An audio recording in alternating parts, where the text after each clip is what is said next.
باپ کی تنخواہ صرف 1600 روپے تھی۔ اتنی قلیل آمدنی میں پورے خاندان کا معاشی بوجھ اٹھانا مشکل تھا، اور پھر اوپر سے معذور بچے کی پیدائش۔ پورے محلے کے منہ سے ہائے رام نکل گیا۔ بچہ پیدائشی اندھا بھی تھا اور کمزور بھی۔ پورے خاندان کا خیال تھا کہ ہم یہ بچہ نہیں پال سکیں گے، چنانچہ ہمیں گلا دبا کر اسے قتل کر دینا چاہیے۔ لیکن والد نیک دل انسان تھا، اس نے بچے کو معذوری کے باوجود قبول کر لیا، اور یوں سری کانت کو زندہ رہنے کا سرٹیفکیٹ مل گیا۔ آندھرا پردیش کے سری کانت بولا کے لیے یہ سرٹیفکیٹ ضروری تھا۔ کیونکہ اس نے آگے چل کر دنیا بھر کے اندھوں کے لیے ٹارچ بننا تھا۔ ان اندھوں کے لیے جن کے لیے معاشرے کے پاس اندھیروں کے سوا کچھ نہیں ہوتا، اور جو زندگی بھر زندگی کو اندھیری گلیوں میں ٹٹولتے رہتے ہیں، اور مرنے سے پہلے دہائیوں تک تھوڑا تھوڑا مرتے رہتے ہیں، یہاں تک کہ حیات کی مٹکی خالی ہو جاتی ہے۔ سری کانت بولا نے ان لوگوں کے لیے مشعل بننا تھا۔ یہ سری کانت بولا کی کہانی ہے۔ یہ بچہ 1992 میں آندھرا پردیش کے گاؤں سیتا راما پورم میں پیدا ہوا۔ یہ پیدائشی نابینا تھا، وزن بھی خطرناک حد تک کم تھا۔ والد کی ماہانہ آمدنی 1600 روپے تھی، چنانچہ رشتہ داروں اور محلے داروں نے مشورہ دیا کہ بچے کو گلا دبا کر قتل کر دو، تم یہ بچہ نہیں پال سکو گے۔ یہ مشورہ عقل مندانہ تھا۔ بھارت میں آج بھی معذور اور بدصورت بچوں کو، بالخصوص بچیوں کو پیدائش کے بعد قتل کر دیا جاتا ہے۔ لوگ اسے برا نہیں سمجھتے، لیکن سری کانت کا والد نہ مانا۔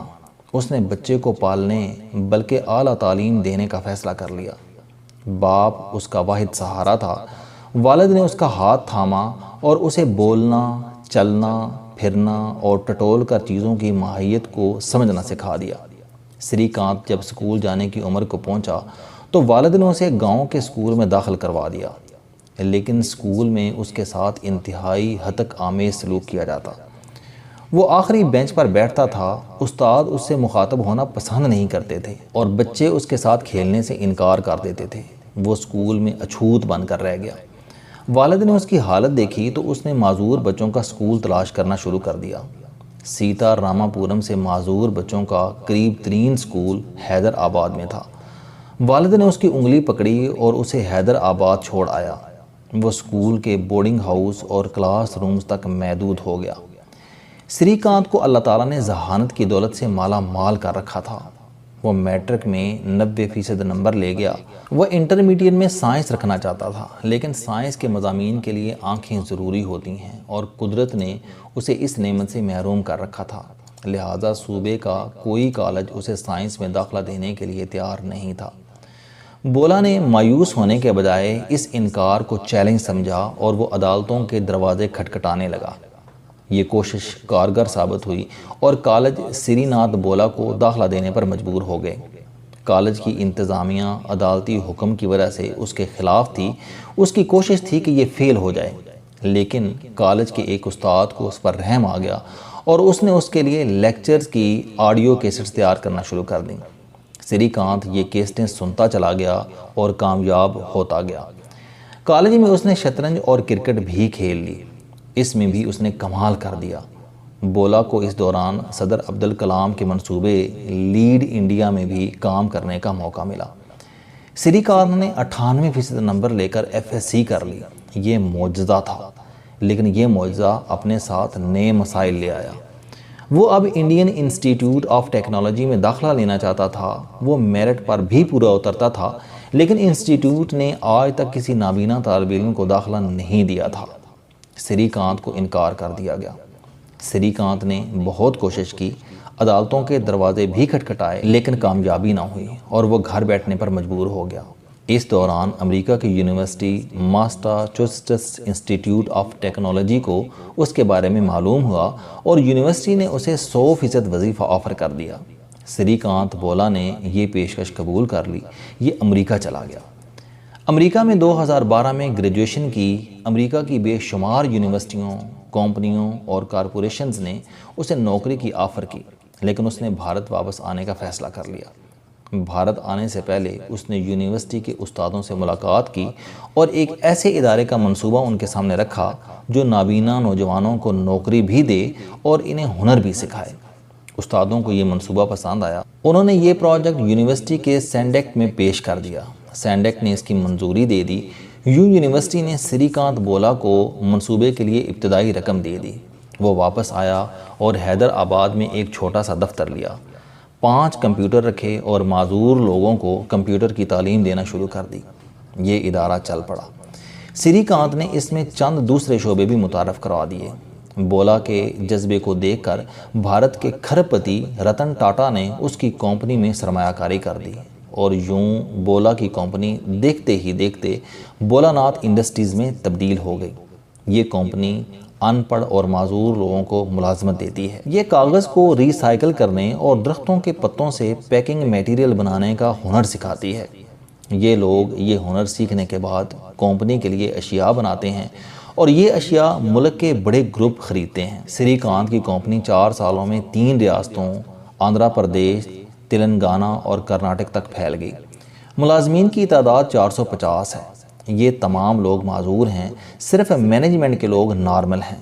کمپنی کی مالیت 50 کروڑ تک پہنچ گئی ہے۔ یہ اگلے برس تک 1 ارب روپے تک چلی جائے گی۔ سری کانت بولا کی خواہش ہے کہ اس کی کمپنی میں کم از کم 20,000 معذور لوگ ملازم ہوں۔ ان میں سے آدھے لوگوں کے پاس ذاتی گھر اور ذاتی گاڑیاں ہوں، اور کمپنی کی مالیت کم از کم 20 ارب روپے ہو۔ سری کانت بولا دن رات اس مشن کی تکمیل میں سرگرم ہے۔ اس کی گروتھ اور ترقی سے اس کے والدین بھی خوش ہیں، اور وہ بہن بھائی بھی، جنہیں اللہ تعالیٰ نے نارمل پیدا کیا تھا، لیکن وہ مکمل ہونے کے باوجود زندگی میں ترقی نہ کر سکے، وہ اعلیٰ تعلیم بھی حاصل نہ کر سکے، اور زندگی میں خوشحالی کی منزل بھی نہ پا سکے۔ یہ نارمل بہن بھائی آج سری کانت بولا کی کامیابی پر فخر کرتے ہیں۔ یہ سینہ پھلا کر اس کا نام لیتے ہیں اور گردن اکڑا کر کہتے ہیں کہ ہم سری کانت بولا کے بھائی ہیں۔ آپ سری کانت بولا کی کہانی کو دوبارہ پڑھیں، آپ کو اس میں 3 پہلو ملیں گے۔ پہلا ایلیمنٹ بولا کی معذوری ہے۔ دنیا کا ہر انسان معذور ہوتا ہے۔ ہم میں سے کوئی شخص مکمل نہیں۔ کائنات کے اس ہیر پھیر میں صرف ایک ذات مکمل ہے، اور اس ذات کا نام خدا ہے۔ اس کے علاوہ ہر چیز نامکمل، ادھوری اور معذور ہے۔ ہم سب لوگ کوئی نہ کوئی معذوری لے کر پیدا ہوتے ہیں۔ بس ہم میں سے کچھ لوگوں کی معذوری دوسروں کو نظر آ جاتی ہے، اور باقی کی معذوری کپڑوں، وجود اور دماغ میں چھپی رہتی ہے، اور یہ صرف ان کے قریبی لوگوں کو دکھائی دیتی ہے، یا پھر اسے ڈھونڈنا پڑتا ہے۔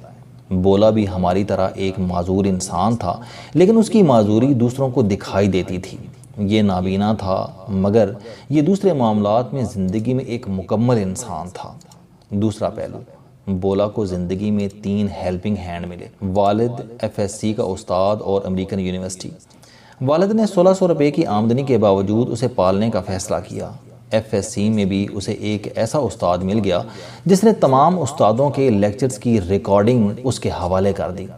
بولا نے یہ آڈیو سن کر 98% نمبر لے لیے، اور آخر میں ماساچوسیٹس انسٹیٹیوٹ آف ٹیکنالوجی، جس نے تاریخ میں پہلی بار کسی نابینا شخص کو 100% وظیفے پر داخلہ دے دیا۔ بولا یونیورسٹی گیا، استادوں نے اس کی مدد کی، اور اس نے اندھے پن کے باوجود کمال کر دیا۔ اور بولا کی کہانی کا تیسرا پہلو اس کا حوصلہ، اس کی مستقل مزاجی اور اس کا شکست نہ ماننے کا جذبہ ہے۔ یہ پیدائشی طور پر معذور اور کمزور تھا، لیکن اس نے کمزوری اور معذوری کو اپنے راستے کا پتھر نہ بننے دیا۔ یہ مستقل مزاجی سے ڈٹا رہا اور ٹٹول کر آگے بڑھتا رہا۔ نظام جہاں بھی اس کے راستے میں کھڑا ہوا، اس نے پیچھے ہٹنے سے انکار کر دیا۔ یہ روز دروازوں پر دستک دیتا رہا، دروازے کھل جاتے تو ٹھیک، ورنہ یہ عدالت کی دہلیز پر بیٹھ جاتا۔ یہاں تک یہ کامیاب ہو گیا، مگر کامیابی کے بعد اس نے ایک اور کمال کیا۔ یہ اپنا دہی کا کنڈا اٹھا کر گھر نہیں گیا، اس نے اپنی کامیابی کو جاگ بنا دیا۔ یہ امریکہ سے واپس آیا، اس نے کمپیوٹر ٹریننگ کا چھوٹا سا ادارہ بنایا، اور اپنے جیسے معذور تلاش کر کے انہیں بھی سری کانت بولا بنانے لگا۔ یہ اس کی کہانی کا شاندار ترین پہلو ہے، اور یہ پہلو ثابت کرتا ہے کہ آپ جب کامیابی کو اپنی ناک کی نتھ یا کان کی بالی بنا لیتے ہیں تو آپ خود غرض ہو جاتے ہیں، ایک خوشحال اور کامیاب خود غرض۔ لیکن جب آپ اپنی کامیابی کو دوسروں میں بانٹنے لگتے ہیں، آپ دوسروں کو سکھانے کا بیڑا اٹھا لیتے ہیں، تو پھر آپ لیڈر بن جاتے ہیں، آپ انقلابی ہو جاتے ہیں۔ اور سری کانت بولا ایک لیڈر ہے، ایک سچا اور کھرا انقلابی لیڈر ہے۔ کاش ہم لوگ سری کانت بولا جیسے لیڈر کی تصویر اپنی میزوں پر لگا لیں اور روز اس تصویر کو دیکھیں اور اپنے آپ سے 2 سوال پوچھیں۔ میں جسمانی لحاظ سے بولا سے بہتر ہوں لیکن میں اس سے پیچھے ہوں، کیوں؟ اور میں بھی کامیاب ہوں لیکن میں کامیابی کو سری کانت بولا کی طرح دوسروں کے ساتھ شیئر نہیں کر رہا، کیوں؟ مجھے یقین ہے کہ یہ 2 سوال ہمیں چند ماہ میں ذہنی، جسمانی اور روحانی معذوری سے آزاد کر دیں گے۔ ہم بھی سری کانت بولا بن جائیں گے، اور ایک ایسا سری کانت بولا جسے اس کا اندھا پن بھی روشنی بانٹنے سے نہیں روک سکا۔ السلام علیکم دوستو، علم دوستی چینل بنانے کا مقصد موٹیویشنل اور زندگی بدل دینے والی کہانیاں آپ تک پہنچانا ہے۔ مجھے خوشی ہے کہ آپ احباب کو یہ ویڈیوز بہت پسند آ رہی ہیں۔ کوئی بھی شخص جو مایوسیوں میں گھرا ہو یا کوئی بھی شخص جو اپنی زندگی مثبت انداز سے گزارنا چاہتا ہے، اس کے لیے یہ چینل لائف چینجنگ ثابت ہوگا۔ میرا دعویٰ ہے کہ کوئی بھی شخص اگر اس چینل کی ویڈیوز دیکھ اور سن لے گا تو اس کی زندگی بدل جائے گی۔ اگر آپ کو یہ چینل پسند آئے تو اسے سبسکرائب کرنا نہ بھولیں تاکہ ہر نئی آنے والی ویڈیو آپ تک پہنچ سکے۔ اس ویڈیو کو دوسروں تک ضرور پہنچائیں کیونکہ یہ صدقہ جاریہ ہے۔